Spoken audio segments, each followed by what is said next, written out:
నమస్తే, welcome to our channel. నేను మీ పద్మావతి. ఈరోజు మనతో పాటు ప్రముఖ ఆధ్యాత్మికవేత్త డాక్టర్ ముల్లపూడి సత్యనారాయణ గారు ఉన్నారు. నమస్కారం గురువుగారు. నమస్కారం అమ్మా పద్మావతి. గురువుగారు, కుంభరాశి వారికి మే నెలలో అసలు ఎలాంటి ఫలితాలు కనిపిస్తున్నాయి? గోచారం ప్రకారం చూసుకుంటే వారి విద్యార్థులు కావచ్చు, ఉద్యోగస్తులు కావచ్చు, ఎవరెవరికి ఏ విధంగా ఫలితాలు అనేవి చూపిస్తున్నాయి అంటారు? వసుదేవ సుతం దేవం కంసచాణూరమర్దనం దేవకీ పరమానందం కృష్ణం వందే జగద్గురుం. అమ్మా, ఈ యొక్క కుంభరాశి వారికి ఈ మే నెలలో 2025 సంవత్సరంలో ఏలినాటి శని జరుగుతుంది తల్లి. కాబట్టి ఈ ఏలినాటి శనిలో కుంభరాశి వాళ్ళు చాలా భయపడిపోయారు ఆ మధ్య. కాబట్టి మనకి 29 మార్చి 2025 సంవత్సరం నుంచి శనీశ్వరుడు ఈ కుంభరాశి నుంచి వెళ్ళిపోయి మీనరాశిలోకి వచ్చేసాడు. దానివల్ల మనకేమైందంటే ఈ కుంభరాశి వారికి మధ్యస్థంగా ఈ ఏలినాటి శని ప్రభావం నడుస్తుంది. కాబట్టి చాలామంది పాపం కుంభరాశి వారు చాలా అనేక రకాల బాధలు పడిపోయారు. అనేక రకాలైనటువంటి ఇబ్బందులు, అవమానాలు, అపనిందలు ఇవన్నీ వచ్చినాయి. కాబట్టి మనసు కూడా చాలా నిరాశగా, నిస్పృహగా ఉన్నారు పాపం.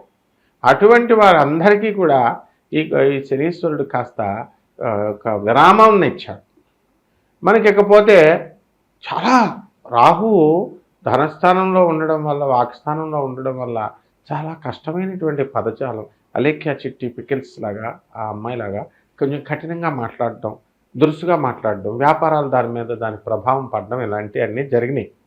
అలాగే నోటికి సంబంధించినటువంటి దుర్వ్యసనాలు ఇలాంటివి కూడా చాలా కొంతమందికి అమ్మ, మళ్ళీ అందరికి అనుకుంటారేమో. ఆ రకంగా ఈ యొక్క కుంభరాశి వారంతా కూడా చాలా మనోవేదనకి గురయ్యారు. రైతులు రకరకాల పంటలు వేశారు కానీ మిరపకాయలకి రేట్లు లేవమ్మా. అలాగే ధాన్యాలు పండించారు, మరి ఆ రైతు కమిషన్, మధ్యలో కమిషన్ ఏజెంటు వాళ్ళకి కూడా తినాలి కదా మరి. అందువల్ల సరైనటువంటి కస్టమర్ దగ్గరికి వెళ్లకుండా మధ్యలో ఇక్కడ ఈ యొక్క రైతుకు కూడా ఎక్కువ తీసుకోవడం వల్ల లాభాలు తగ్గినాయి. ఇక కూరగాయల బిజినెస్లు, కమిషన్ ఏజెంట్స్ వీళ్ళంతా కూడా మంచిగా సంపాదించారు. అయితే ముఖ్యంగా ఈ యొక్క కుజుడు మనకి ఎక్కడున్నాడమ్మా? కర్కాటక రాశిలో నేర్చిపెట్టున్నాడు. తర్వాత మే 30వ తేదీన ఈ యొక్క గురుడు మిథున రాశిలోకి ప్రవేశం, ఆ తర్వాత కర్కాటక రాశి, మళ్ళీ మిథున రాశి సంచారాలు ఇవన్నీ జరుగుతున్నాయి. కాబట్టి వీటి రీత్యా ఏమైపోయిందంటే ఈ యొక్క కుంభరాశి వారికి మరి మొన్నటి దాకా కూడా అష్టమ కేతు నడిచాడు. కాబట్టి ఏదైనా కనుక ఒక సమస్య వచ్చినప్పుడు ఆందోళనగా, భయంగా ఉండడం ఇలాంటివన్నీ కూడా జరిగేవి. ఇవన్నీ కూడా పోయి చక్కగా వాళ్ళంతా కూడా మనశ్శాంతి అనేటటువంటిది కాస్త వచ్చిందనమాట. అండ్ సముద్రం సంబంధమైనటువంటి వ్యవహారాల్లో ఇవి అన్నీ కూడా సముద్రం ప్రొడక్ట్స్, అటువంటి బిజినెస్లన్నీ కూడా బ్రహ్మాండంగా ఉన్నాయన్నమాట. కాబట్టి ఈ కుంభరాశి వారికి అందరికీ కూడా ఉద్యోగాలు రావు అని అనుకోకూడదు. ఉద్యోగాలు అందరికీ కూడా వాళ్ళకి బ్రహ్మాండమైనటువంటి ఉద్యోగాలు వచ్చేసాయి. కాబట్టి విద్యార్థులు కూడా మనకి ఈ మే 30 తర్వాత మరి పంచమ స్థాన స్థితిగతుడైనటువంటి గురుగ్రహం అనేకమైనటువంటి శుభాలను మీకు ఇస్తుంది. ఈ శుభాల పరంపర తట్టుకోలేక కుంభరాశి వారు ఉక్కిరి బిక్కిరైపోతారండి. అనేక రకమైనటువంటి వ్యాపారాలు పెట్టుకోవాలి అనేటటువంటి మానసిక పరివర్తన వచ్చేస్తుంది. కాబట్టి ఈ యొక్క కుంభరాశి వారిలో ఉన్నటువంటి వాళ్ళకి సంతానం కోసం ఫెర్టిలిటీ సెంటర్స్ అని వేలాది లక్షలాది రూపాయలు ఖర్చు పెట్టినటువంటి ఆడపిల్లలు ఎంతోమందికి మరి ఈ రోజున వాళ్ళందరికీ కూడా సంతానం కలగడానికి అవకాశాలు ఉన్నాయి. ఇక మొహాళ్ళ నొప్పులమ్మ కుంభరాశి వారికి, తర్వాత యూరిక్ యాసిడ్ ప్రాబ్లమ్స్, ఈ రెమటాయిడ్ ప్రాబ్లమ్స్ ఇలాంటివన్నీ కూడా మరి రావడానికి అవకాశాలు ఉన్నాయి. కాబట్టి ఈ యొక్క రాశివారంతా కూడా కుంభరాశి వారు జాగ్రత్తగా ఈ చేపల రొయ్యల చెరువులు నడుపుతున్నటువంటి వాళ్ళు, సినీ సంగీత సాహిత్య రంగాలలో ఉన్నటువంటి వాళ్ళు, ఇనప బిజినెస్లో చేస్తున్నటువంటి వాళ్ళు కుంభరాశి వారు మంచిగా వృద్ధి చెందుతారు. అలాగే ఈ ఎలక్ట్రానిక్స్ సంబంధించినటువంటి వ్యవహారాలు, వ్యాపారాలు, అలాగే పౌర్ణమి దాకా అమ్మ ఈ యొక్క కుంభరాశి వారు అనేకమైనటువంటి సవాళ్ళను ఎదుర్కొంటారు. అయితే ఎక్కడా కూడా వాళ్ళకి టైం బాగుంది, గురుబలం వచ్చేసింది. కాబట్టి మొక్కవాలనేటువంటి ధైర్యంతో ముందుకు వెళ్తారు. కాబట్టి పౌర్ణమి తర్వాత వీళ్ళకి అందరికీ కూడా చాలా అద్భుతంగా ఉంది. ఇప్పుడు విద్యార్థులంతా కూడా కాంపిటేటివ్ పరీక్షలు రాస్తున్నారు, ఎగ్జామ్స్. అటువంటి వాళ్ళంతా కూడా కాంపిటేటివ్ ఎగ్జామ్స్లో ఫస్ట్ క్లాస్లో పాస్ అయిపోవడానికి అవకాశాలు ఉన్నాయి. కాబట్టి ఈ రాశివారు, కుంభరాశి వారంతా కూడా మరి ఉద్యోగాల కోసం ట్రై చేస్తున్నటువంటి వాళ్ళు, ప్రభుత్వ ఉద్యోగాలు అవనివ్వండి, ప్రైవేట్ ఉద్యోగాల్లో అవనివ్వండి, వాళ్ళ పెర్ఫార్మెన్స్ అంతా కూడా ఇంటర్వ్యూస్లో అద్భుతంగా ఉంటుందన్నమాట. అండ్ విదేశాలకు సంబంధించి వెళ్ళాలనుకునేటటువంటి ప్రయత్నించేటటువంటి వాళ్ళకి కూడా ఛాన్సెస్ ఉంటాయి. కాకపోతే ఈ యొక్క మనకి కుంభరాశి నుంచి సింహరాశిలోకి మనకి కేతువు మే 29వ తేదీ నుంచి వస్తున్నాడు 2025వ సంవత్సరంలో.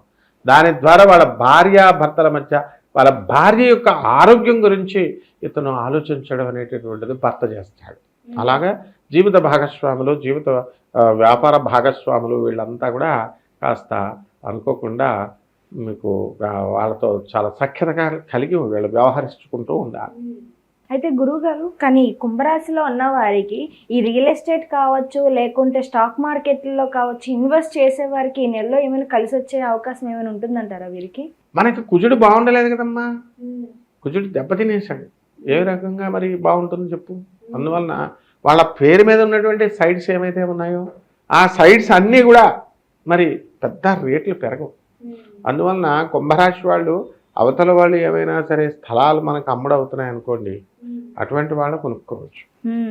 అందువలన ఈ కుంభరాశి వారికి చక్కగా ఈ కన్యా రాశిలో కేతు ఉండడం వల్ల పద్మావతి, పద్మ ఈ పేర్లతో ఉన్నవాళ్ళు, దామిని, యామిని అనేటటువంటి పేర్లతో ఉన్నవాళ్ళు, వీళ్ళు కాస్త ఇళ్ళు స్థలాలు కొనుక్కోవడానికి అవకాశాలు ఉంటాయమ్మా. వాళ్ళకు ఈ విధంగా ఈ యొక్క కుజుడు సహాయపడతాడు. కేతువు కూడా మనకి మే 30వ తేదీ వరకు కూడా, మే 29వ తేదీ వరకు కూడా కాస్త ఇబ్బంది పెడతాడు. నెలాఖరంతా కూడా కేతువు అంటే కొన్ని గురుబలం ఉన్నప్పటికీ కూడా కొంచెం ఆత్మహత్య చేసేసుకోలేమో ఎవడన్నా తిడితే అనేసి బెంగ పెట్టుకొని ఉంటారు. ఇవన్నీ కూడా మే 29వ తేదీ దాటిన తర్వాత అంతా కూడా మారిపోతుందమ్మా. మంచిగా ఉత్సాహంగా తయారైపోతారు. కానీ గురువు గారు, మే నెలలో చూసుకుంటే మాత్రం మిశ్రమ ఫలితాలు అయితే కనిపిస్తున్నాయి. కాబట్టి వీరు ఎటువంటి పరిహారాలు చేసుకోవాలంటారు?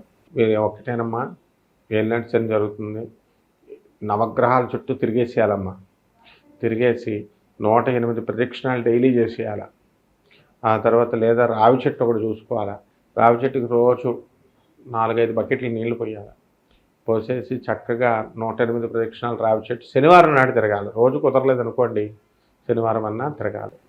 అలాగే చక్కగా నల్ల లడ్డూలు ఉంటాయి, నల్ల తెలలతో చేసినటువంటి ఇవి, అవి తీసుకొని వచ్చేసి మనకి పేదవారందరికీ కూడా మనం పంచాలి.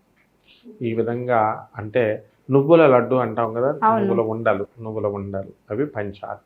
అలాగే చీమలకు పంచదార వేయాలి.